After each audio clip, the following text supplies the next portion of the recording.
I just appreciated food. I just thought, how do you guys take pepper and tomatoes and make jollof rice? Like, what alchemy, what sorcery? Like, tell me the witchcraft that is involved. I'm ready to go into the evil forest to go and learn this thing, because it was just, you know, when I ate food like my mom, my Auntie Rosalind's food, I was just transfigured into somewhere else that, you know, something was happening in my mouth that I couldn't understand. Even just smelling when they were cooking the food. So I was just always drawn to the how, not because I was tired of just being presented the food. I was like, how do you do it?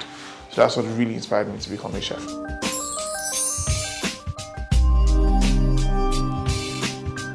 The support came from them. My mom was skeptical, my dad was unsure, but I was the most assured.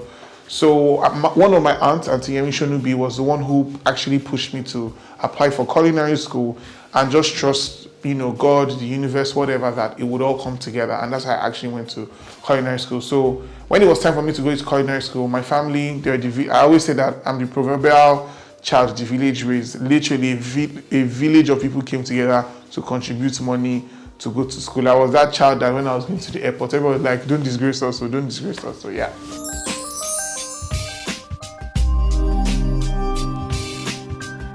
The first challenges early in my business was just, you know, infrastructure.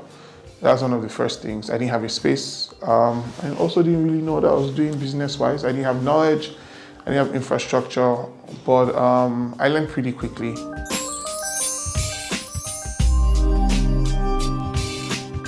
First of all, loans and things that don't come at a high cost is always good, but we also have to understand that as banks, it is your business to make money off products. But obviously, it would just be nice that small businesses will feel like we can actually go to this bank in particular for assistance on some level that is even beyond money. Because most small businesses don't even want to take money from bank because it's going to come at a cost. So what's not going to come at a cost? Because this customer is still going to bank with you.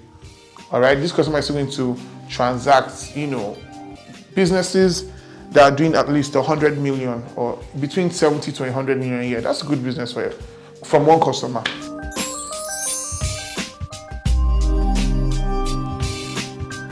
A mobile-led, you know, in a very social media age, everything happens on your phone. Is there any idea I've thought of that would help, you know, be disruptive and create a revolution? Yes and no.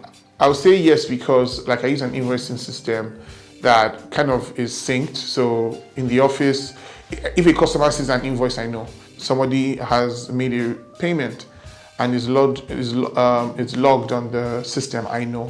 So that way, I don't always have to ask for a report, so to speak.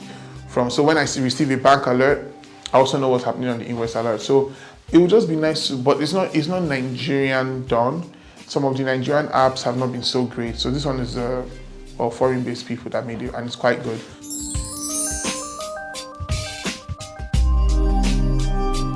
With Sparkle doing what they're doing, it's like digital banking with like actual care and assistance to the customer.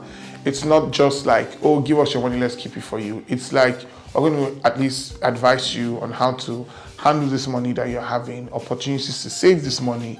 And we can also provide, you know, technicalities that would help you maximize this money that you're chasing and hopefully making. So that's what I'm really impressed about Sparkle, because it's not just, it's like smart banking. I don't know, I think that's what I would say. It's like smart banking where you as a business, Sparkle as a business is earning, but it's not just earning and taking just from the customer. The customer is engaged, involved, looked after. So it's an actual win-win.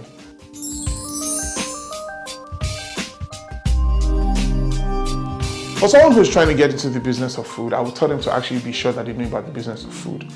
They don't need to bother on how delicious their food is. I promise them that people who sell saltless, tasteless food are probably going to make more money than them, because those people have been able to figure out the business of what they are doing. So I would beg anybody that wants to come into the food business to ask themselves, first of all, why. If you want to come into this business because other people are doing it and you want to make money, you probably need to go back and get a job or do something else. But if you want to come and actually add difference and bring value to the table. You need to understand what you're contributing. You need to understand what your brand is about. You really need to you need to really educate yourself about the business.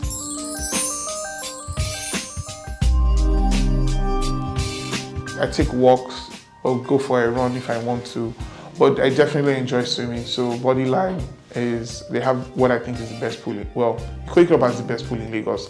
But Bodyline is like heated pool, indoor, quiet, super, and it's good therapy. And with my fitness watch, it calculates everything I'm doing, so I actually feel fulfilled.